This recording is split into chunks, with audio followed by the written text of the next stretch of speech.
What's up? Good Wednesday morning, everybody. A to Z Sports here live on this Wednesday. Going to go through an injury update on Taylor Lewan from our Buck Rising. One of his reports yesterday afternoon, and another update this morning, just about 15 minutes ago. Buck updating a story on Taylor Lewan's injury after getting carted off the field on the Titans' first offensive play of the game in Buffalo on Monday night. So we'll discuss that. What does that mean? What's the lasting impact of that? What are the possibilities when it comes to Taylor Lewan's injury this season? And could it lower, obviously, the Titans' ceiling on reaching their goals after already being in an 0-2 hole? So we'll ask this question after we give the Lewan injury update. Can the Titans still win the AFC South without Taylor Lewan and in the 0-2 hole? So we'll do that. Then, Zach, you found a national host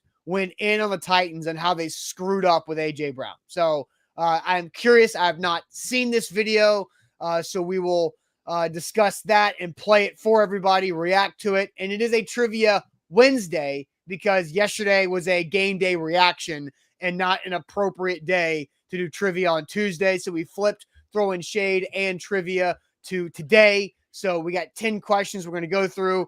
Our 5-5 start was just as bad as the Titans 0-2 start. So we need a bounce back on this trivia week today. So Zach, welcome in. Let's get this Wednesday up and going. Yeah, rock and rolling. We're broadcasting on 3 different platforms, including Facebook, YouTube, and Twitch. That's Facebook, YouTube, and Twitch. We will tweet out our segments by segment on YouTube, on Twitter at A to Z Sports. So keep it locked there and subscribe to our YouTube page. We've got great content rolling out, whether they're live shows or after post-game locker room video, practice. But we've got you covered there. You just have to go and subscribe to our YouTube page. Also on Facebook, bottom left corner of your screen, share now to public. Sharing is caring and caring is sharing on this show. So share the show around. We need to pop up in your Facebook friends news feed. And more people will be piling in over the next 5 to 10 minutes. As you guys do, please share the show, and we will get this party started here on a Wednesday. Yep. Let's do it officially. Welcome to the A to Z Sports, powered as always by the BetMGM app. Hey, congrats to BetMGM. New deal with Sunday Night Football that I saw this morning too. But we go live every weekday morning at 8 Central Time on Facebook, YouTube, and Twitch. Find links to our show on our Twitter timeline, also our Instagram, and hit us up on TikTok as well. We got to thank our sponsors because they make it happen for us, and they help out all of you guys as well. Wilson County Hyundai, make them a part of your new car buying process by going to see them in Lebanon or simply at wilsoncountyhyundai.com. The Bone and Joint Institute, boneandjointtn.org, the region's destination for comprehensive orthopedic sports medicine care. Farm Bureau Health Plans, get better with Farm Bureau Health Plans, better coverage, rates, and service. Find a new health plan for you, fbhp.com/ATOZ. And Hughes & Coleman Injury Lawyers, the official injury lawyers of the Tennessee Titans. If you're injured in a car wreck, call them today, 800-800-4600. So let's go ahead and dive into the Taylor Lewan injury update. So yesterday, Buck Rising reports, A2Zsports.com, that Taylor Lewan is feared to be lost for the season after being carted off after the Titans' first offensive play with a knee injury. So, Zach, before I go deeper into Buck's report yesterday and the updated one from this morning, take us back through, because you said you went back and watched the replay of what happened to Taylor Lewan on that specific play that you saw Monday night. Yeah, I think it was like in the third quarter, things were starting to get out of hand. And so I was like, all right, well, I'm going to go all the way back because I record all the Titans games and go back to the first play for Lewan to get injured because I was curious to see how it happened. And I heard rumblings on Twitter from the Buffalo press box that when they saw it, it looked like it was non-contact, right? And they have a different view than everybody else at home. I was surprised that play one wasn't in split screen, to be honest. It wasn't. And I went back and I looked at it. And, you know, on that play, Lewan was literally just going down the line of scrimmage. He was on the left side of the line of scrimmage because he's a left tackle. He turned to his right and started heading down the line of scrimmage to block because that's where the play momentum was going. and then he hit the deck. He hit the ground. It didn't look like anybody touched him. I think he landed wrong. Something happened. And I think that set the tone, unfortunately, for the Titans offense throughout the course of the night. Now, they had one good drive, but after that, they had no good drives. And so, I think we're all worried when a player of that caliber, and Lewan has had a lot of things, said about him throughout the course of the last several years because of his ups and downs, whether it's, suspension or injury. He had a lot to prove this offseason. And he did by the Titans picking him over Roger Saffold. And then he had a lot to prove this season for, the trajectory of his career. Let's get this straight, okay? Nobody should ever root for, an injury or be happy that anybody is injured on any team, opposing team that you're a fan of. This is a bad deal for the Tennessee Titans, and it's a bad deal for Taylor Lewan, because regardless of what the actual injury is and the length of time out, he will be out a length of time.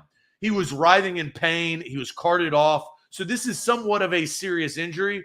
I think what we are trying to figure out, and what from Buck's report, Taylor Lewan is trying to figure it out, right? And he's doing his due diligence, but it also tells me that it is not clear cut. It's not clean. And so that there's more mystery around what's going to happen in the future with Taylor Lewan and the Titans this season. Right. So I'm reading from Buck Rising's report, A2ZSports.com. This is the first one from Tuesday afternoon. Lewan previously tore his right ACL in October of the 2020 season. A reoccurrence would be a devastating blow to Lewan and his team, as the Titans fear Lewan will be done for the rest of the season. So that was Tuesday afternoon's report.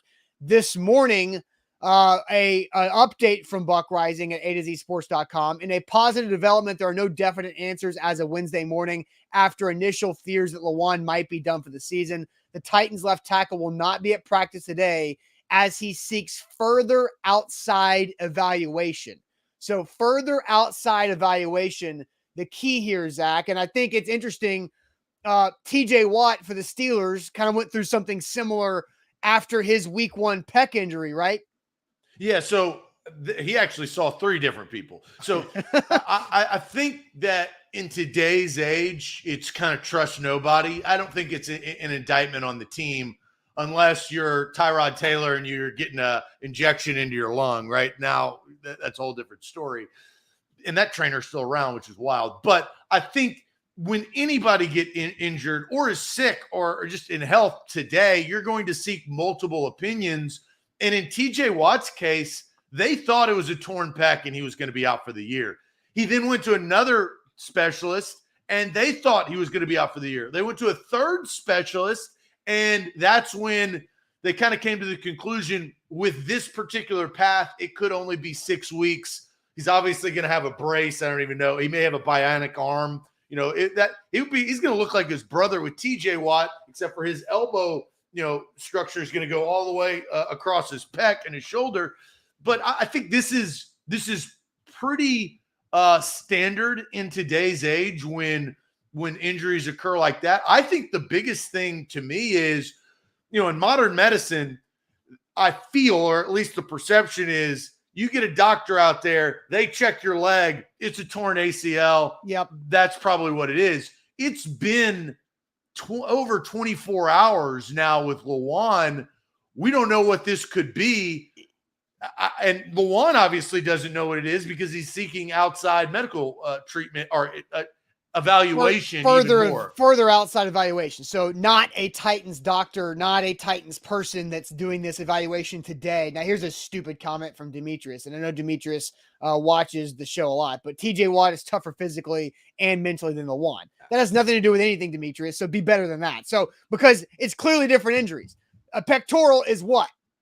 A muscle, right? A pectoral is a muscle, and ACL is a ligament, ACL, anterior cruciate ligament. So it's very different. Can you play with a partially torn or fully torn muscle? Probably a partially torn muscle you can do some things with, especially if you have a brace that limits the motion of that. Can you play with a torn ligament in your knee?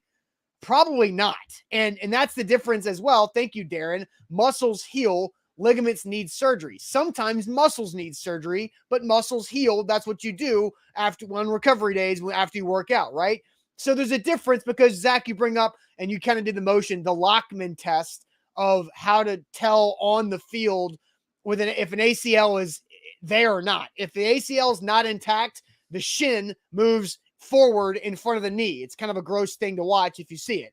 If the ACL is intact, that shin cannot move forward in front of the kneecap. And so that's that test there that you can do and see. The thing with me is I'm confused on how are the Titans just desperate? Is Taylor Lewan just desperate? This is just me talking. Are they just desperate to get a conclusive follow-up on this, that is an ACL and not something that he can try to play through, or maybe a clean tear versus a partial tear, and maybe a partial tear Lewan can continue to play. But it is interesting, Buck Rising updating this morning, A2ZSports.com, that Lewan is seeking further outside evaluation on his right knee, and it is his right knee. So this is the same ACL that he tore nearly 2 years ago. Basically, 23 months ago, he tore this right ACL. It would be a real brutal blow, I think, to anybody if they had the same injury like that on the same knee within 2 years. Yeah, and look, I think that we will assess that after Lewan gets a full diagnosis of what he feels comfortable in moving forward with, right? And I just think that there's obviously a lot of mystery in there. There's a lot of mystery around the injury, right? If you watched it, it was just, and sometimes this happened, it was just like literally jogging down the line of scrimmage, a part of the play, and then went down. So we don't know what happened throughout the course of that process. And then in Buck's report, as Buck was in Buffalo, he saw in the locker room, he had a sleeve on his leg and he was on crutches. That tells you something, right? I think regardless of if Lewan is out for the rest of the year, he's going to be out for an extended amount of time, and the Titans are going to have to find his replacement, at least at minimum, for the time he's going to miss this year. And it is going to be weeks. It is not going to be days. It's going to be a multitude of games. So I don't know what's going to come of this. I think that there's a lot of mystery in there, and I don't blame or fault Lewan for going to seek outside, second opinions. I think that's his choice. His body, right? It's his body. It's his choice. He should be able to do whatever the hell he wants with his body and be able to have anybody evaluate him if it is this serious, because you're kind of at that point in your career where you've passed 30, you've gotten your big contract, you're now playing for another lesser contract. That's just usually how it goes, and especially in Lewan's case with what he's kind of accrued. He's gone on record, and that was a part of Buck's article on A2ZSports.com on 3HL, that he wants to stay in Nashville. So then you get into the Brett Kern situation where you just like your life, and happiness reigns over everything, in my opinion. Yeah. And Josh brings up this on Facebook for him mentally. I hope he gets through this. The first ACL tear really broke him down. And I agree, Josh. Lewan talked about that all offseason, all summer, on the fact that Lewan felt like himself again and said he loved football again. And he did have to really have a mental tough time with the ACL and all the recovery that went back into what was the offseason previous. So it does suck. And so John says, who replaces Lewan this season? Haven't seen the Titans sign anyone yet. Well, Jack Gentry wrote 4 options to replace Taylor Lewan on our website. So A2ZSports.com/Nashville to go check that out. So Zach, let's have this conversation.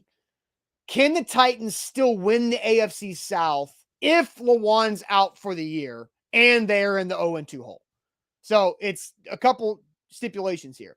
Can the Titans still win the AFC South without Taylor Lewan and their 0-2 hole? I'm curious to see where the people are going to take this in the chat. But first, let me tell everybody about our new friends at Hughes and Coleman Injury Lawyers. They are the official injury lawyers of the Tennessee Titans. And whenever you have been injured in a car wreck, you need to call Hughes and Coleman right away for a free case evaluation and consultation. Their phone number is so easy. 800-800-4600. Hughes and Coleman will fight for you to get the most money possible after you were injured in a car wreck. They have recovered over $1 billion for their clients across the state of Tennessee and in Kentucky. And they've called the state of Tennessee home for now over 3 decades. So if you've been hurt in a car wreck, injured in a car wreck, call Hughes and Coleman, free case consultation, 800-800-4600, principal office in Nashville, Tennessee. BetMGM powers this show. They should power your sports book by downloading the app and using the promo code at ATOZ Sports, all one word, no spaces in that promo code tab. Risk-free bet up to $1,000 for new users. You can download the app today. We love BetMGM. BetMGM has been great to us. It can be great to you, whether it is on your Android or your Apple phone. Download the app today. Risk-free bet up to $1,000 for new users using the promo code ATOZ Sports. All right, so the question we're asking now is, can the Titans still win the AFC South without Taylor Lewan and the 0-2 hole? As Buck Rising mentioned this morning on AtoZSports.com, that Lewan is seeking further outside evaluation on his injured right knee from Monday night, where the fear is initially that he is out for the season. Stephen King says, sure they can, but it will happen with the pieces they already have. Steel Titan says, yes, easily. No one else in the division is likely to have a great record. Let's see. Chris says, can't win it with the current roster if they were all healthy, so no. So Scott says, I don't know. I have to see them play Sunday before he can give the answer. So Scott just kicking the can down the road. Apollo says it's already an uphill battle, but if he's done, the hill just got a lot steeper. T Vaughn on YouTube says, yes, the AFC South is horrible. When your biggest threat is the Jags, it's still possible. Josh again says they won't win it. They won it without him before, but they have way more issues this year. No, they can't, Josh says. So, yeah, they did win it in 2020 without Lewan. They won the AFC South. But let's remember that the difference in the Titans' record with and without Taylor Lewan. With Taylor Lewan, they were undefeated. They were 5-5. Without Lewan, including the playoff game, they were 6-6. So even 500 football after Lewan got hurt, they got off to that big hot start early in 2020 to get them 5-0, not 5-5. I think 5-0, yeah, 5-0. So 5-0 with Lewan, 6-6 without him. So there's that. So Zach, what do you think? Can the Titans still win the AFC South without Lewan and in this 0-2 hole?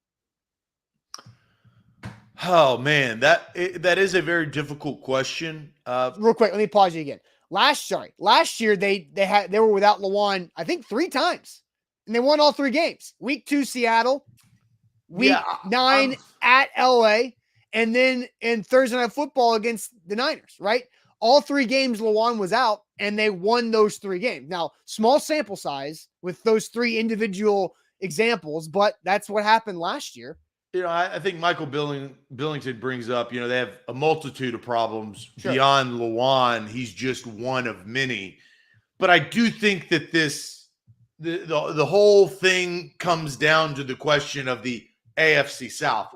Who represents the AFC South? Now, I will say this, and I've been on the Jags for a little while, and they got they've got some time, right? So they're just 1-1. They're not just breaking down the barn door. But you don't want to give Trevor Lawrence any career momentum either, right? You got to think about that. Yeah. Because he's young. He ain't Matty Ice, right? Matt Ryan's got maybe 1-2 more years before he's retiring and probably moving back to Atlanta to live his life. Trevor Lawrence, young guy, he's got plenty of football left to play. You don't want to give him any momentum because you have taken a step back and the Colts have taken a step back. You don't have to worry about the Houston Texans. The Houston Texans, they are at the bottom of the barrel. They are looking for the next quarterback. They should tank to see who they can go draft in next year's draft. But the Jags are lurking in those helmet shadows. And if they have their stuff together, the Titans and the Colts do not. They're both working behind the 8 ball, and the Titans, they can't figure out their offense. Their best player, Derrick Henry, has been unproductive through 2 games. Their defense is honestly ravaged with injury. Bud Dupree, we don't know anything about him. Harold Landry, we do. He's not coming back. Mm-hmm. Christian Fulton's already missed one game in which he missed multiple games last year. Caleb Farley's not looking real great. And then, so you're relying on a rookie corner in McCreary, who's played okay, but he's going to get toasted sometime during the year. It's a rookie. Yes. Yeah. And he's a corner. Every corner gets toasted. So I think with all of that being said, you still have Mike Vrabel, and Mike Vrabel is valuable because he kept a team together and won the AFC, which was really wild last year. But I do believe that the Jags are better than they were last year, and the AFC is better than they are this year. This question doesn't have to do anything with the AFC. It's just the AFC South. So, like I said yesterday, if they beat the Raiders, winnable game, and if they beat Indy at Indy, winnable game, then yeah, they absolutely can win the AFC South. They have not lost a divisional game yet. So my answer is yes, they can. I think the odds are against them, but I think you have to say yes after 2 games. Lewan makes an impact, but the 0-2 start is more impactful. I think they go hand in hand very nicely, or the opposite of nicely. Very concerning hand in hand there. But I think I have to say yes as well, Zach, because the division is still up in the air. The Colts look like trash. They didn't have a left tackle to start with in the season, and the Titans now might not have a left tackle as well. But I think if saying yes, I think they have to win the next 2 games. They can beat the Raiders. I feel like they can beat the Raiders. And yeah, Devontae Adams could. I would actually even say they could lose to the Raiders and beat the Colts and still be like, I mean, they're on the outside looking in, but and like working from behind. But divisional wins are going to matter at the end of the day because the Colts have a tie and they have a divisional loss. Mm-hmm. So look at the structure, and you haven't played the Jags yet. So like, look at the structure of how the division. I also agree with Darren. Winning the division is as far as they can go. I think that's probably where they stand this early in the season. I thought that they were going to lose their playoff game anyway. Things have changed. We'll see if they can even make it into the playoffs. But the AFC South, I still think, is up for grabs if they go 0-3 and then go 1-3 and have a divisional win over the Colts. Well, there's zero doubt saying that the Colts game is a must-win in this conversation. Absolutely. You have to operate like that is a must-win. The Raiders game, I think they can beat the Raiders on Sunday. Look, today's only Wednesday. We got a couple more shows and a pregame show Sunday morning before that to talk about it more. But I think they can win that game. The Raiders' offensive line has looked terrible. The Raiders' offensive line, according to Pro Football Focus, has been the second worst O-line in the NFL right now. Now, that's just Pro Football Focus, so it's just a part of the equation of that. And, they allowed Kyler Murray to come back in that game. They lost to the Chargers in week 1, so they've played some good competition, just like the Titans did with the Bills. I think everybody would obviously feel a lot differently if Randy Bullock makes a kick, or if the Giants game goes a little bit differently and they win that and you're at 1-1, you feel better. But I say yes, just because I think the Titans can still do a lot of things well on defense. Bud Dupree's injury is concerning. I want to see this. Now, Mike Vrabel did say yesterday about Bud Dupree that he does not think it's a long-term thing. So that's good, because you got to have Bud Dupree now that you don't have Harold Landry. But Jeffrey Simmons can dominate on Sunday against the Raiders and hopefully throw Derek Carr off of his game to make things more difficult. So I think, yes, they can win the AFC South if Lewan's done for the year in this 0-2 hole. I think they need to get to 2-2 real quick, though. Bud Dupree has had hip problems before, hadn't he? Well, so this one's a hip thing. And I'm just trying to go off the top of my head here. So last year, he self-admitted that he came back from his ACL too fast because he tore it in December and he played week 1. And then he played week 2. He was out week 3 with a knee against the Colts last year. Then he had an abdomen injury last season.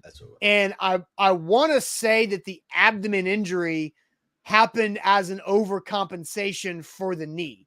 Because if you think about it, just kind of go through your mind here. Like if you plant your legs and you try to twist somehow, but you don't trust your knee or one of your knees, think about how protecting the knee could flare up something in your abdomen. I don't, that's just me talking as a guy who didn't stay at Holiday Inn last night. But now it's a hip. It seems like it's a completely separate thing from last year going with the knee and the ab. Well, Roy brings up, when I'm back on the conversation of the AFC South, Lewan hurt, Brewer to small left side problems, and Brewer has had his problems. Jones and Davis are okay. I think I would, at this stage in Ben Jones's career, I think I wouldn't say he's great, but he's probably the best lineman you got now.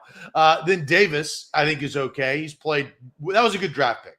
And then you've got the rookie in NPF on the right side. Can you protect Ryan Tannehill? Now you're in a whole different spot. You're in like the Joe Burrow spot. No matter what you try to do, you can't protect your guy. And this is a passing league. It's not a running league. So you can run, but if you can't run, you're dead. And that's what we've seen over the last 2 weeks with the Titans. They haven't been able to run the football in the second half against the Giants because that's not how the game went. That's not how the game went either against Buffalo on Monday night. That's the only way that they know how to win is with Derrick Henry. And if you can't protect Ryan Tannehill, you're done. But specifically, the Titans offense screwed themselves up because they could not run. It wasn't the fact that they couldn't pass. It was because the fact that they could not run efficiently. That's everything, though, right? No, I know that's never going to change. Right, but again, they ran the ball okay when it was a straight handoff to Derrick Henry. They ran the ball. I know you're anti-toss. Like I am too. Exactly. I'm anti-toss too. Go look at it. Tosses ruined their second and third drive of the game, and then it all went downhill after that. Does Mike Vrabel know that?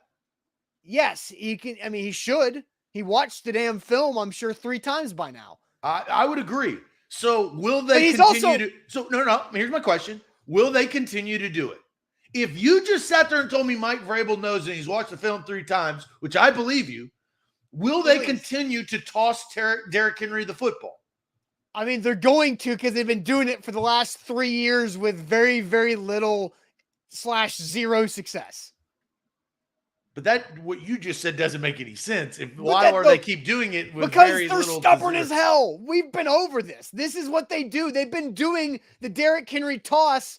Yes, ditch the pitch, please. Put it on a T-shirt. Let's rock it. I will show up to a Titans practice where they ditch the pitch T-shirt. Bobby gets the love of the show. Bobby, I freaking love it. And Bobby and I go back and forth. Bobby, you're getting the love of the show. Look, I don't sit here. Whoever has the love of the show deserves the love of the show. I like ditch the pitch. Ditch the pitch. And Top Tier says, yes, they will continue to do it. They refuse to change what they do.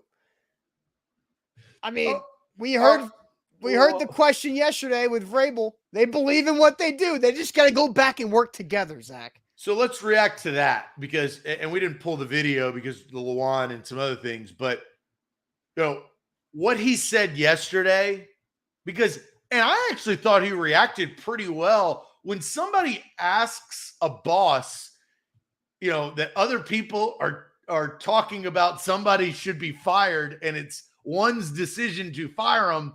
He actually didn't react like, who the hell are the fans? They don't deserve it. Like he didn't act like that. What did you think about his reaction to that question? Something like, I appreciate the concern, right?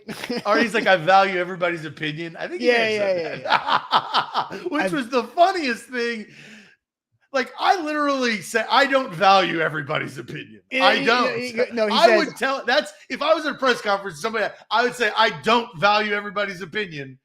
No, he didn't say value. He said appreciate. I appreciate everybody's opinion is what he said. So appreciate and value are very different things. Very fair, because he could absolutely appreciate everybody's opinion about Todd Downing because that means that they at least care about his football team to have an opinion. So he appreciates that you care enough to have an opinion.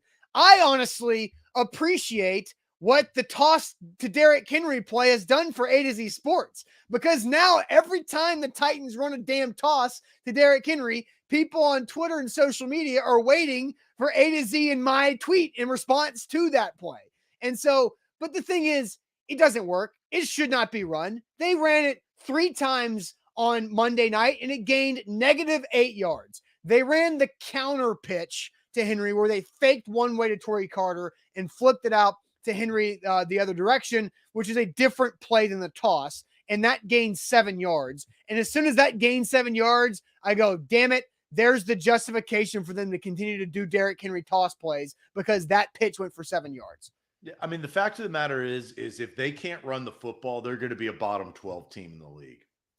Yeah, because that's what they set themselves up. If they suck at what they think they're good at, then they're going to suck. You're bottom 12. And you don't want to be bottom 12. No. Because they don't draft first-round picks very well.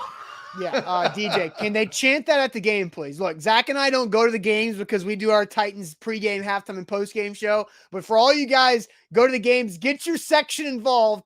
Ditch the pitch. Now, well, you can't be saying that because people the TV broadcast may pick up something else and they may thinking about talking about somebody else. I want that story to happen. I want it to go viral of like the CBS broadcasters trying to figure out what they're saying. Ditch the pitch because it could go in a bunch of different directions. Ditch the pitch, baby. And then everybody in California is going to start having a conniption because they think that people in Tennessee are saying ditch the you know what.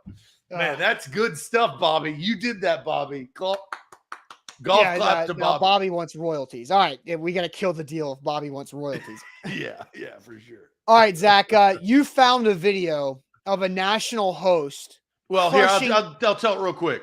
Okay. I have about 15, max 20 minutes to eat lunch in my day. That's just what it is. So I sit down and I just turn it on. I don't want to watch Sports Center. So I turn it on Cowherd and usually I'll mute it and it will just, I'll be working or doing something else on my phone. Right. And then I saw a Titans logo, they just played the Bills. Right. And so I then click on the sound and I start listening to what Cowherd's talking about the Titans about. So I will disclose, we're going to play the video. The audio is me standing up in front of my TV recording it. So don't sit here. This is, when you got to get content, I got to get content for the show. So I do wish that it would be better audio, but that's what it is. I do think that the message is worth discussing because I've been saying about A.J. Brown since they traded his ass away what was going to happen. And I think Cowherd and I are aligned. All right, so we will play that video momentarily. But first, Zach, tell everybody about our friends at Wilson County Hyundai. Wilson County Hyundai is where you can get your perfect make and model right there, right down the street.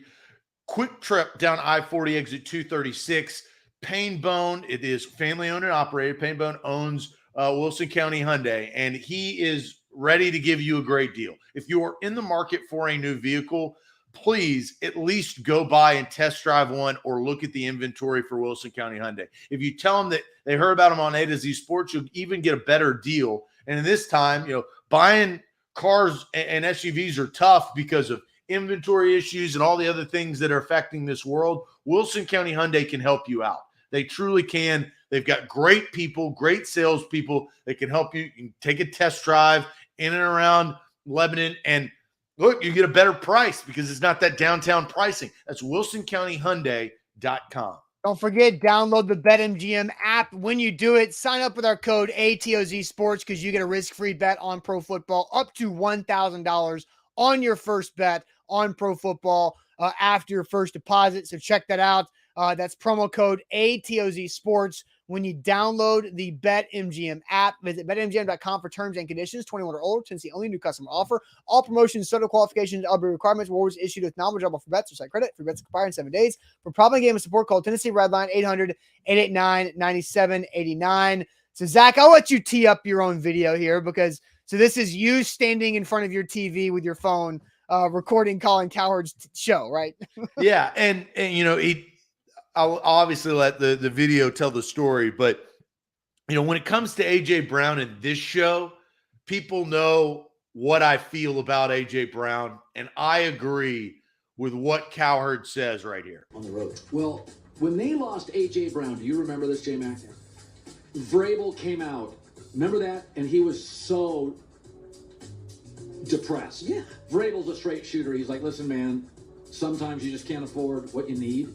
And because of what they paid Tannehill and a couple of others, they didn't want to let A.J. Brown go. Yeah. And you can see A.J. Brown simultaneously hurt one team and has elevated Philadelphia. Like, that's the new league where a wide receiver can have the impact on two teams. I don't know if a wide receiver can have an impact on two teams. So here was my frustration with the ebbs and flows of what happened, and there's still mystery around it. We do know that the Titans offered $16 million with incentive to $20 million. We also do know that A.J. Brown ended up getting $25 million guaranteed. So, like, that low ball offer, I felt obviously started the snowball effect of where we are today. The Titans did everything that they could in replacing A.J. Brown with a first-round wide receiver, right? Traded back to get more picks, tried to help their football team. But at the end of the day, one of the reasons why I was, upset at the situation, because you hate when a team drafts the most talented player at that respected position in their franchise's history. And in today's age, you can go find money. You can kick the can down the road. The Seattle Seahawks and the San Francisco 49ers and the Washington Commanders all signed their best players that were just as talented as A.J. Brown. Well, the Seahawks did trade away Russell Wilson, so that is a gargantuan thing we have to mention here. They did sign DK yes, but Metcalf. they traded away Russell Wilson, who was counting like $40 million on the cap. Right. So that means they were paying Drew Lock. Competing teams for the Super Bowl spend the money. Yeah, but the Niners are the only team that could sniff the playoffs of the Seahawks and the Commanders. Like, so I do want to understand the difference here. Like, I'm not saying the point is incorrect. I'm saying if you're going to bring up correct. I'm not saying the point is incorrect. I'm just saying if you're going to bring up the teams who paid their wide receivers and kept them, you have to also understand the difference in their roster construction too, that Russell Wilson was traded away. If Russell Wilson was still in Seattle, what do the Seahawks still have the ability to pay DK the way that they did? We don't know that. We can't assume. I would say yes, because the actions of those three football teams were what Colin Cowherd said at the end. I'm going to play the clip again. Yeah, play it again, please. Listen to the last line that Colin Cowherd said. On the road. Well, when they lost A.J. Brown, do you remember this, J-Mac? Vrabel came out. Remember that? And he was so depressed. Yeah. Vrabel's a straight shooter. He's like, listen, man, sometimes you just can't afford what you need. And because of what they paid Tannehill and a couple of others, they didn't want to let A.J. Brown go. Yeah. And you can see A.J. Brown simultaneously hurt one team and has elevated Philadelphia. Like, that's the new league where a wide receiver can have the impact on two teams. I don't know if that's the new league. The Titans are not playing in this new league. They're playing in the 2000s league.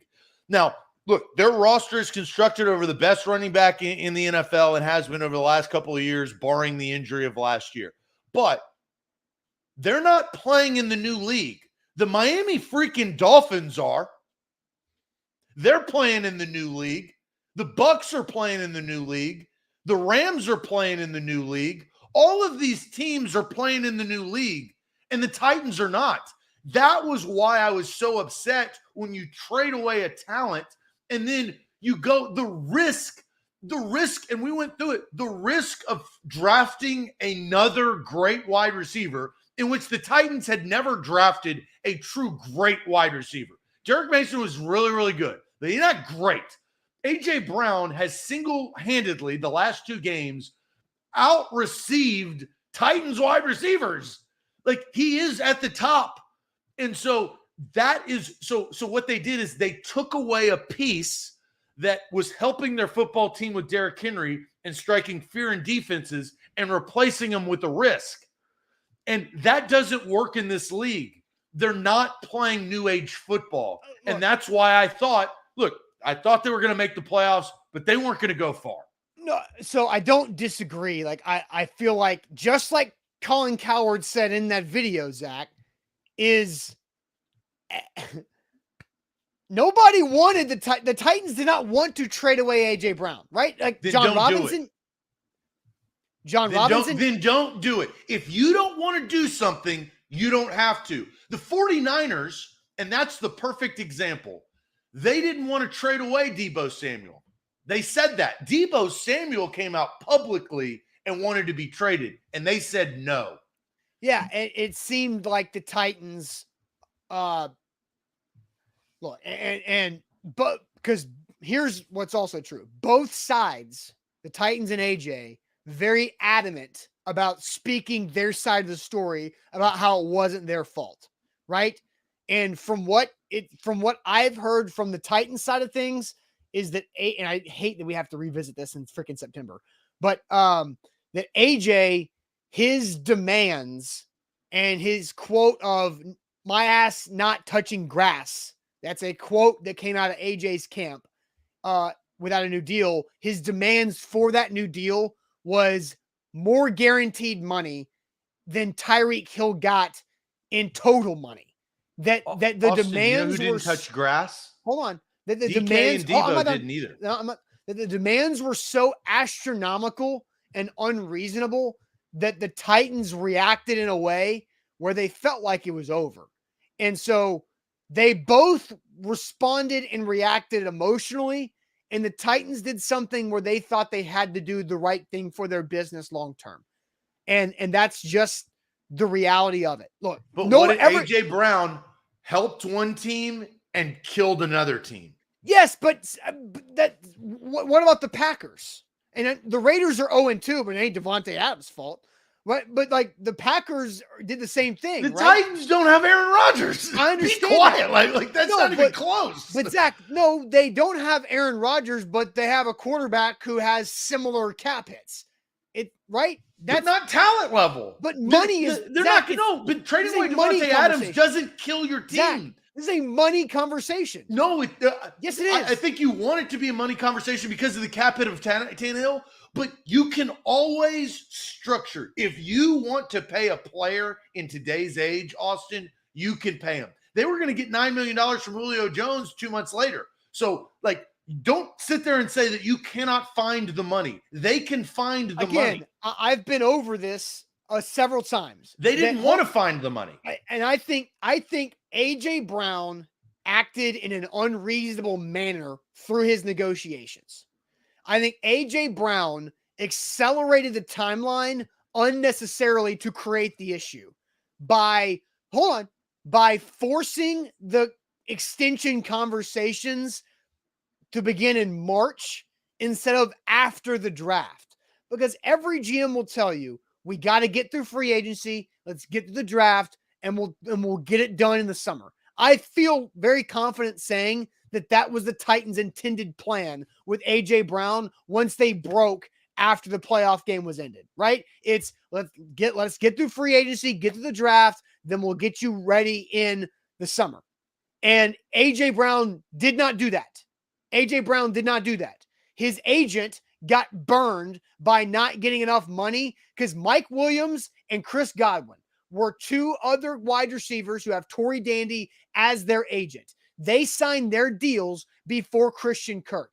So Mike Williams and Godwin are both better than Christian Kirk. Yes. They got less money than Christian Kirk. Yes. Torrey Dandy's like, well, hell, if I want to represent CAA, the best in the world as the wide receiver guy, I got to go get this right. And so they accelerated unnecessarily the path for AJ Brown to get whatever amount of zeros he wanted by whoever was going to give it to him. And let me disclose this. I do not think that AJ Brown is a saint in this. I definitely think that there is fault on AJ Brown's side. But I do also think that the Titans really needed AJ Brown for their future. And they are going to be negatively affected, just like the Isaiah Wilson draft that has negatively affected, and look where we are. The AJ Brown trade will negatively affect them on down the road because of the superstar status that he is. My pushback, and so I agree with some of what you just said, because and let me say it wasn't handled correctly. Because Deebo Samuel was in the exact same position. And Debo and DK both did not touch grass starting training camp. They didn't play. They did not practice. They were in the facility. So the likeliness, and this is an ifs and buts, and I don't like doing this, but the likeliness of A.J. Brown following that same suit is probably pretty high, where you can talk a big game, but it doesn't mean that you don't make up. And the Titans, look, things got unraveled, but and here's the point, Austin. It's not about San Francisco and Seattle and the Commanders in this particular statement. The Titans are not playing new era football. And if you want to play new era football, you need A.J. Brown. I don't disagree. So let me say this, because I think A.J. Brown's a good person. I do. I think A.J. Brown has a big heart. I think he's a good guy. I think he cares a lot. I also think he's 24. He's immature. He's emotional. So he reacts emotionally to things there too. I do think Tory Dandy used that to his advantage, to take advantage of AJ's emotions to get AJ to react in a way that would create a situation of what happened. Because let's also remember this, that the NFL draft round 1, AJ Brown was traded to the Eagles on April 28th. That was the first round of the draft. The Titans, their story is that they had not spoken. Nobody inside of the organization had spoken to A.J. Brown the entire month of April. So they went 28 days reaching out to A.J., trying to have conversations with A.J., and nothing in the entire month of April. And A.J., it was on record too, A.J. was around in February and March in the facility, working out, rehabbing, talking to Rob Moore, talking to Vrabel. He was around like he was normally, right? But then something changed, and the Titans didn't hear from him for 4 weeks. And they tried. And so at that point on draft day, they felt like their hands were tied because of how their player was under contract. I understand. But so that all of that stuff doesn't matter. You can be young, you can be emotional. I do think it matters. He's still under contract. It's not like he was never going to talk to them again. The Titans made their decision. It's fine. But the decision they made is killing them right now. That's the point. And it's going to continue to kill them. The fact that they didn't stay patient and know that he's still under contract with their football team and that something was going or could be resolved, it was going to be in the form of money. They were going to have to pay him. But they did not stay diligent about that, and it is going to kill them. And it's not going to kill them just this year. It's going to kill them over the next couple of years as A.J. Brown does what he does. Like we've just seen, he's a superstar. Yes, he's fantastic. He's amazing. He's great. He's great for the brand. He's great for everybody. But again, and so, we've got D'Lo screaming, that's negotiation. No, that's not negotiating. Like not returning a call. That is a form of negotiation, though. I think that's what D'Lo is saying. Yes, but shutting down is a form of negotiation. It is. Going silent is absolutely a form of negotiation. For a period of time. That's actually a huge strategy of negotiation. For a period of time. I think you're wrong there. But Zach, for 4 weeks leading up to the draft, I mean, that's pretty crazy. So let's just say this. The Titans would be better with AJ Brown. I don't think anybody disagrees. Nobody disagrees. But I don't think AJ Brown solves or changes the Buffalo Bills game. I think the Titans beat the Giants. I think he changes the Giants game, and now you're 1-1, and your season's different. Right, but your season is completely different. But the Titans, here's my overall point: the Titans not having AJ Brown and Ryan Tannehill's play are not super high on their issues list. Like there are a lot of issues, and Ryan Tannehill's play is very low. Not having AJ Brown is higher than Tannehill's play, but still, there's a lot of things above it. But so here is my last statement, then we can move on to trivia. Yeah. AJ Brown gives you a player that can go single-handedly win games besides Derrick Henry. They don't have that. Robert Woods cannot do that. Treylon Burks cannot do that. Austin Hooper cannot do that. AJ Brown has done that numerous times. He did it last year. He almost single-handedly had him advance in the playoffs to the Bengals because of his game. He single-handedly beat the San Francisco 49ers on Thursday night with that dynamic play. He's done that numerous times with his performances. And so when you get into a situation where players get hurt, things are not going well, you have to rely on your superstars. The only superstar that the Titans offense can rely on is Derrick Henry, and he had 13 carries for 25 yards last week. And if he doesn't work, you're going to lose every time. All right, so I think Burks can do that, and I have an opinion on Burks that I'm going to hold for later in the day, or later in the week, excuse me, Yeah, because he's just not ready yet, right? Yeah, I mean, he's so young. Like, he looks young on the field. So, I mean, yeah, he's played 2 games, right? So Nate brings this up, and I am already over all the X-ray, he's got that dog in him memes. That's now it's over. Like it's been ruined. You use it too many times, internet. The dog in him, it's over. Like it is now no longer funny to me, right? But Nate is also correct. 0 dogs on this team, right? Well, we're about to find out because you don't find out how many dogs you got when you're 2-0. You find out how many you got when things aren't going well. So who rises to the occasion in hard times? Who steps the F up to get there? Not who can lead and be a front runner like Cam Newton did, right? Cam Newton's probably the biggest front runner in NFL's last decade. He was great when things were great, but he was terrible and just crumbled and created issues when they lost games. So we'll find out who can rise up and be that dog on this team to help carry them out of the hole. And I think my last statement on A.J. Brown had the most dog in him since Steve McNair. On the Titans, the most dog that is willing to, that wants it more than anybody else. I'll say that. I wish Delaney Walker played on better teams, but no. I think if you talk about like level of play and dog level, I think if you combine those 2 fake stats, and then I think McNair and AJ are the highest. Yeah. Because you've got guys like Cortland Finnegan, Delaney Walker, Nate Washington. There's some legit dudes like Wesley Woodyard, some legit dudes on this team, but they didn't quite have the level of ability that AJ had. And Jarrell Casey and that McNair had, right? And I think when you trade away that and you're left with the puppies, I think that's where Titans fans, it's going to hurt. The breakup is just going to continue to hurt. The heartache will not heal as quickly as it should. It will eventually heal. Like, I'm not sitting here saying, but you don't want to look back and trade away a Hall of Fame wide receiver. Right? Like that would be disastrous if the Titans, who have never had a Hall of Famer at a skilled position on offense, trade away their one drafted guy that ends up having this great career.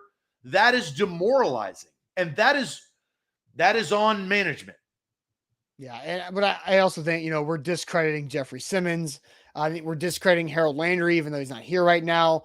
There's a bunch of names like Keith Bullock and others that are being brought up that have been in between in between Steve McNair and AJ Brown. But I think you came back and eloquently corrected what I said, which was the level of talent and success and dog level, success and talent level. That's Steve McNair and AJ Brown for the Tennessee Titans. Keith Bullock and all those guys are up there. I'm not saying, but the top 2 dogs are Mac 9 and AJ.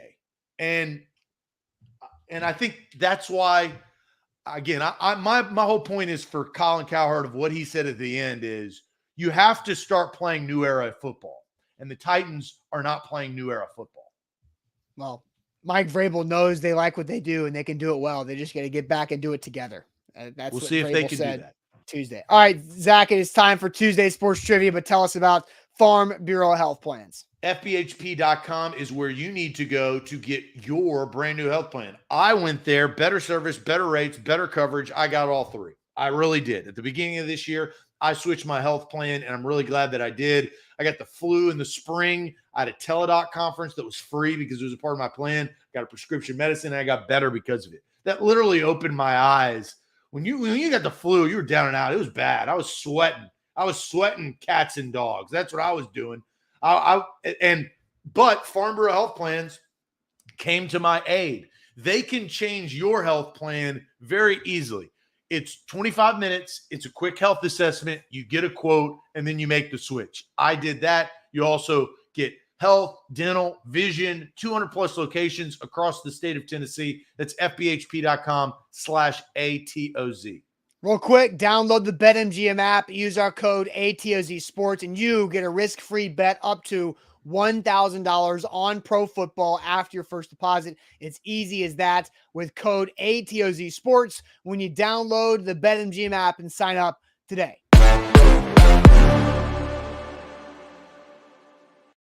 All right, so this is sports trivia on a Wednesday because yesterday we threw shade because we didn't want to do trivia after the worst beatdown in Mike Vrabel's history as a head coach. So Tuesday/Wednesday sports trivia, we have 10 questions, 7 sports, 3 non-sports.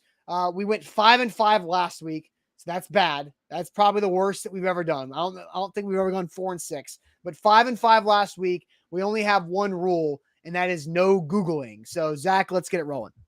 Well, and get your Bibles out because we'll get your Bibles out. All right, we gonna have you can't use Wednesday Bible study. No, you cannot get your Bible out because that's also cheating. No, yeah, you cannot. But when did we talk about that? But I do remember it because that is going to be our nine. We got to do a David Goliath conversation. Yeah, David and Goliath. That's right. It was about I said there can only be one Goliath, but you were saying that no, there are multiple Goliaths, and I was saying that's the not AFC. Yes, no, there's only one Goliath in the AFC. And it was the Patriots, and they are now dead, just like the actual Goliath. So if you watch the show, we did we had that segment, and so we said, all right, next sports trivia, we're going to do biblical trivia, and so our 3 non-sports questions at the end of this will be biblical trivia. So let's go AFC first. Speaking of AFC, which AFC team faced the St. Louis Cardinals in the first NFL game to be played outside of North America? The Pittsburgh Steelers, the Buffalo Bills, the Denver Broncos, or the San Diego Chargers? Which AFC team faced the St. Louis Cardinals in the first NFL game to be played outside of North America? The Steelers, Bills, Broncos, or Chargers? I feel like this is the Steelers.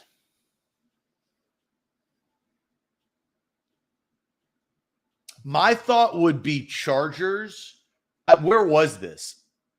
I thought it was is it in Mexico? Mexico is what I thought. Right. So I think it would be Chargers because of maybe the Hispanic fan base and the geolocation. Yeah, I was thinking Steelers because Mauricio Rodriguez, who is our Dallas primetime host, lives in Mexico, and he talks about how the Steelers have a big fan base in Mexico. Right. And so, but you also have popularity. That's kind of wait. Read the question again. The question is, which AFC team faced the St. Louis Cardinals in the first NFL game to be played outside of North America? North America. Oh, I was thinking, yeah. Wait, in the St. Louis Cardinals? St. Louis Cardinals. There's 2 things I did not catch the first 2 times you read that question. Right. Same here, and I read it. So Chargers. So Japan, I think, is.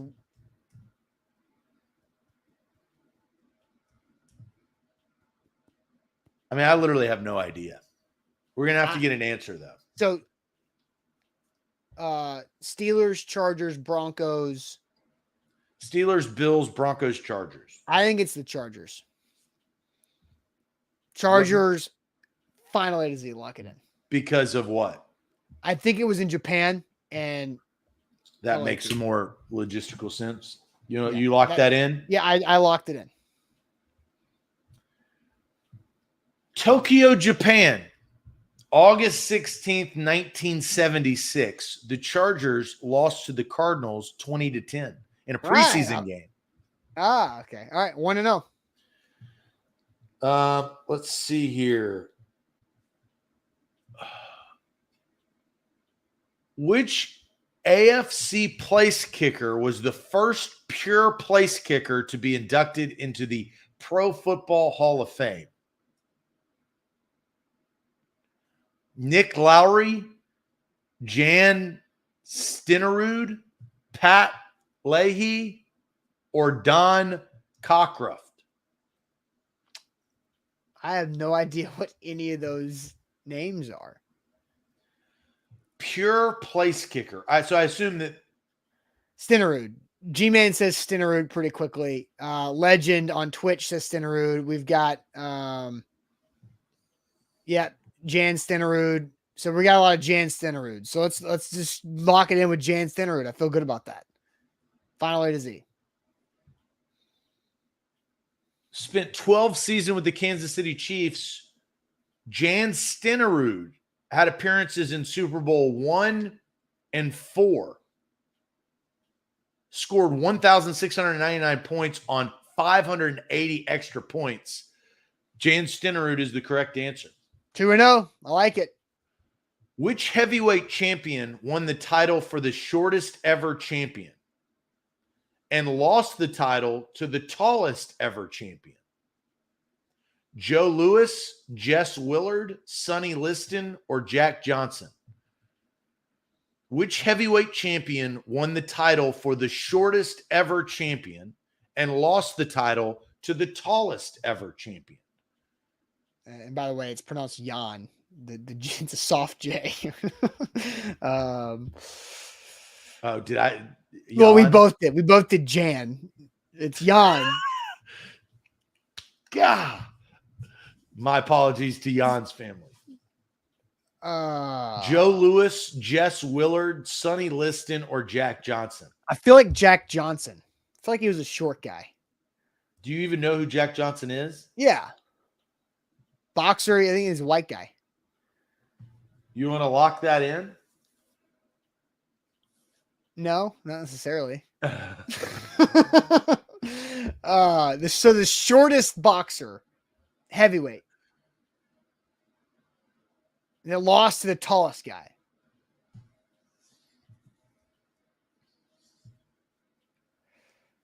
I mean,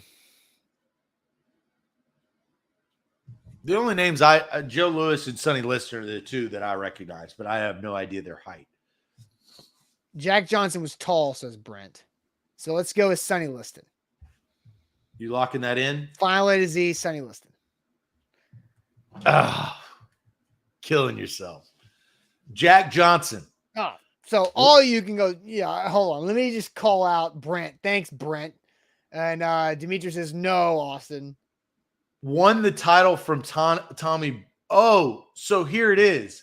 Which heavyweight champion won the title from the shortest ever champion? So that was... He won the title from the shortest champion and then lost the title to the tallest champion. Tommy Burns was 5'7". Jess Willard was 6'6". Jack Johnson won it from the shortest, lost it from the tallest. So we just completely read the question wrong? Well, no, I read the question correctly. We misinterpreted the question. Yeah. I don't think that would have changed. We still had no idea. All right, 2-1. Who was not a Super Bowl MVP in the first 40 Super Bowls? Desmond Howard, Chuck Howley, Jake Scott, or Timmy Smith? Who was not a Super Bowl MVP in the first 40 Super Bowls? Desmond Howard, Chuck Howley, Jake Scott, or Timmy Smith?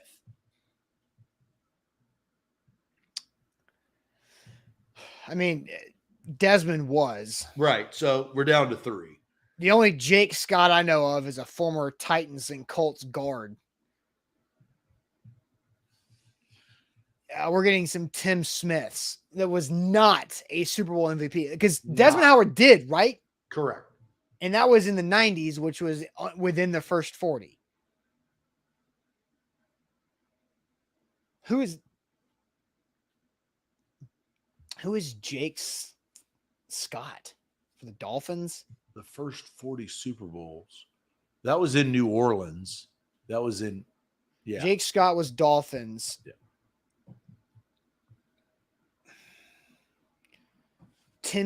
Timmy Smith.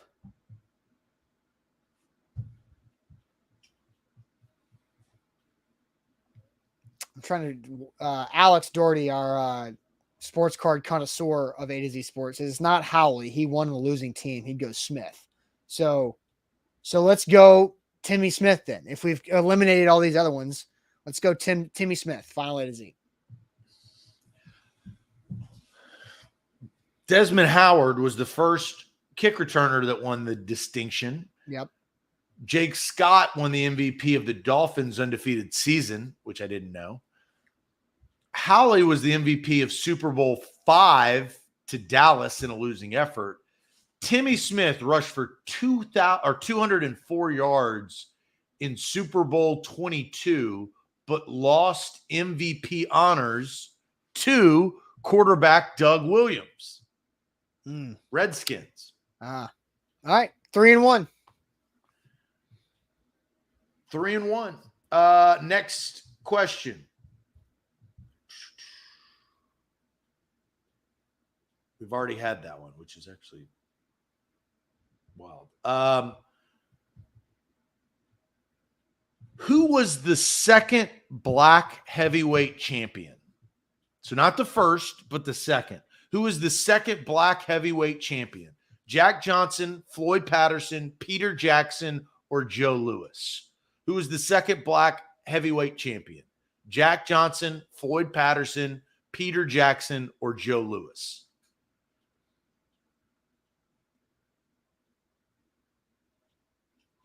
You said Jack Johnson was white. Yeah. People make fun of me because I was mixing him up with the musician Jack Johnson. Banana pancakes? Yeah, that one. I mean, I don't know this. I don't know who the first one was. I don't either. We're getting but I'm not a boxing. We're getting Jack. I'm a boxing guy when Floyd Mayweather started. Not you're like a boxing guy from like 2002, which is weird. Like Zab, which is when everybody else stopped watching boxing. Zach started. Yeah, that's true. And then I stopped. Joe Louis is getting the most popular answers. MB says Joe Louis easily. Johnny says Joe Louis. Jarrell Joe Louis. Johnny Lee Joe Louis. So I say we go Johnny. Yeah, let's go Joe Louis. Finally. So Jack Johnson was not white. He was black. Johnson was the first black champion. I mean, we're learning stuff today. We are. He won the title in 1908.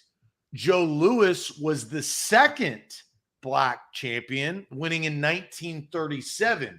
Patterson did not win until 1956. And Peter Jackson never won the title. So Joe Louis is the correct answer. The only reason why I know Jack Johnson is because when you're taking journalism classes in college, they talk about the history of radio, and the Jack Johnson fights on radio were huge because it was in the early 1900s. So there's that. So 4-1, right? Is that right? 4-1 on our start. I like this so far. We got 5 more questions, 2 sports questions to go. And then we get biblical on everybody on a Wednesday Bible studies trivia. But real quick, let me tell you guys about the Bone and Joint Institute, boneandjointtn.org, the region's destination for comprehensive orthopedic and sports medicine care. Whenever you get hurt in life, you got to know who to turn to and where to go. boneandjointtn.org here live on Wednesday sports trivia. We are 4-1 with 5 questions left. Zach, let's get back to it. Prior to joining the NFL in 1950, in what league did the Cleveland Browns play? So prior to joining the NFL in 1950, in what league did the Cleveland Browns play? The United Football League, the Continental Football Association, the United States Football League, or the All-American Football Conference? The UFL or the USFL?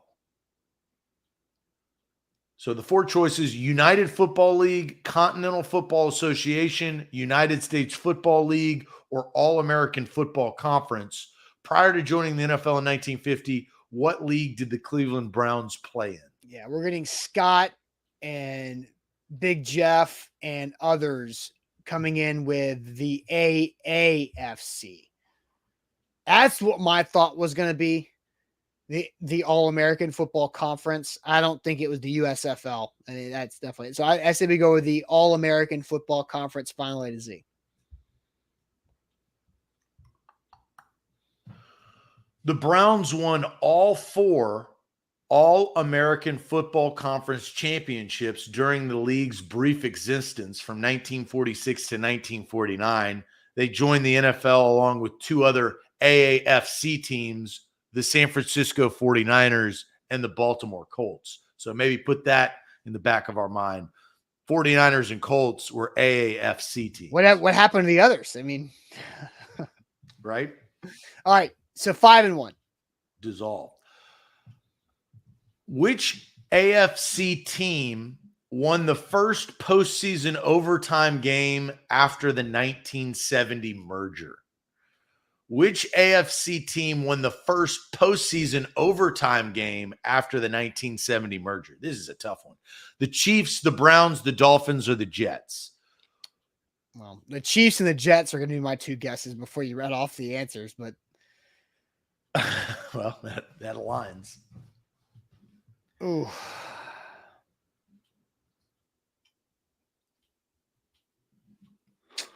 Nick says Chiefs over Dolphins. We're going to have to lock this in. And then David says Miami over the Chiefs. So maybe it was the Chiefs and Dolphins game.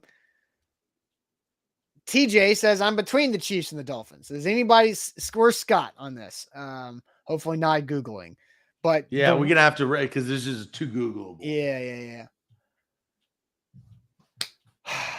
Dolphins. Nick, did you change Nick changed to Dolphins over Chiefs. So let's go to Dolphins. Well, did he change because he Googled it? No, no. I don't think so. Let's go Dolphins over. He says, sorry, Dolphins over Chiefs. So let's go Dolphins over Chiefs. Final A to Z? Final A to Z, Dolphins over Chiefs. The Kansas City Chiefs played the Miami Dolphins on Christmas Day in 1971. This epic game lasted 82 minutes and 40 seconds and came down to a 37-yard field goal to win the game. That field goal was kicked through by Dolphins kicker Garo Yepramin. Dolphins win. Of course, Dolphins legend. Dolphins win. All right, 6-1 through our sports questions. Now it's time to go to Bible study. All right. This could be easy, could be hard. I don't know. Who built the temple in Israel? Moses, Solomon, David, or Saul? Who built the temple in Israel? Moses, Solomon, David, or Saul? Do you know? I'm just going to be honest. I'm not going to be a big help on this. Yeah, I don't think I am either. Oh, man. Jay says David. Joseph Somebody's going to get Scott says David, lock it in. I mean, we rely on Scott. Scott, I say is one of our more mature viewers, but I don't think he's that mature. So now we're going to have a bunch of Solomons and Davids. Solomon, lock it in. Not David, it's Solomon. Solomon has become a popular answer. Better call Saul. Let's go Solomon, final A to Z. Yes. King 6-1 in 418th year after the Israelites came out of Egypt. In the 4th year of Solomon's reign over Israel, in the month of Siv, the 2nd month, he began to build the temple of the Lord. There we go. That's good. 7-1. Let's see. What is the whole duty of man? What is the whole duty of man? To love his enemies, to be a light unto the world, to fear God and keep his commandments, or to believe without seeing? What is the whole duty of man? I like this. This is now educational. I have no clue. Scott says to procreate. To keep man going. Yes, yeah. What is the whole duty of man? My thought was the fear God and keep commandments. That was my first guess. Now, Jay says the last one about faith. And then Orlando says light unto the world. So go through them again.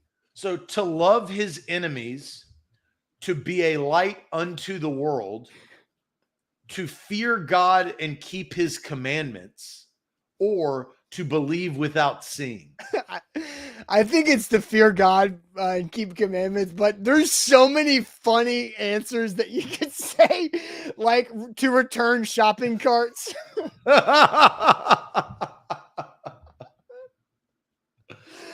Oh man! So, are we going with? I think fear God and keep commandments.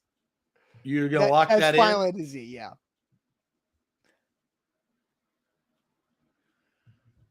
Fear God and keep his commandments, for this is the whole duty of man. Yeah, because the commandments cover 10 different things, right? So it kind of helps it out a little bit. So all right, to not pitch it to Derrick Henry. All right, so there's a lot of funny things there. All right, so we are now 8-1.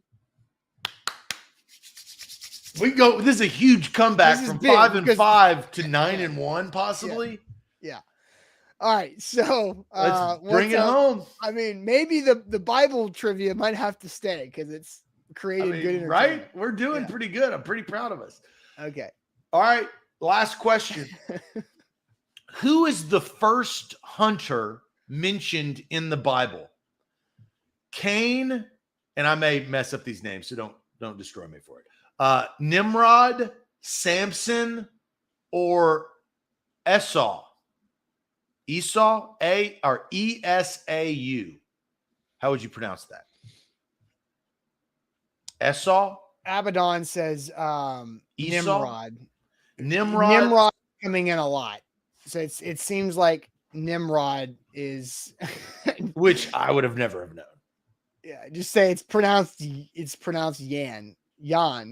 Tress says Esau is how you pronounce it, but it sounds like Nimrod's the answer. Are we willing to lock that in? Jeff says he's got the church people near him. So look, that's within the rules. If you're in the same vicinity as a human, you can use them for trivia. You can just can't use technology. All right, so I think Nimrod final A to Z.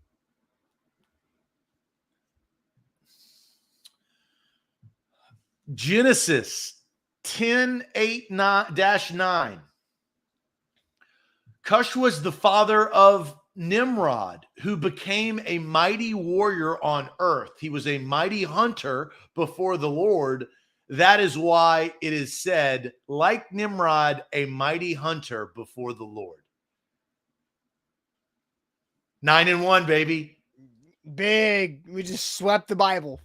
We just swept the Bible. I think we should just do the Bible trivia next week. Well, to be honest, it's fascinating. Like, again, I do not know much, if anything, about that type of stuff. No, me either. But it's a whole nother world of education. And so we just came through and went 9-1, sports, biblical. That was huge for our path and our road to get back on track. Because 5-5, you can't do much. No. We're trying to get to 80%. That's right. And now we're 14-6. So we jumped up from 50% to 70% real quick. That's real good. Quick.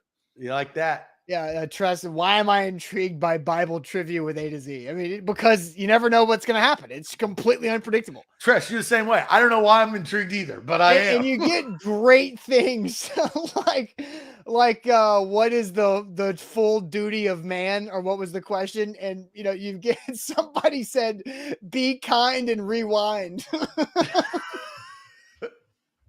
And you get some good comments. Yes. All right, guys. Old Testament next week. All right, we'll see you guys on Tuesday. No, we'll see you guys tomorrow morning on a Thursday. The week is moving by real fast. The Titans playing on Monday night, but don't forget, Buck Rising is live tonight A to Z Sports Primetime on these same channels. The Titans practice today on the field with Sam Phelan. We'll have coverage all over our social media and on the website for our Titans practice coverage. And we'll see you guys tomorrow morning. Have a great rest of your Wednesday. Talk to you soon. Appreciate it as always. Adios.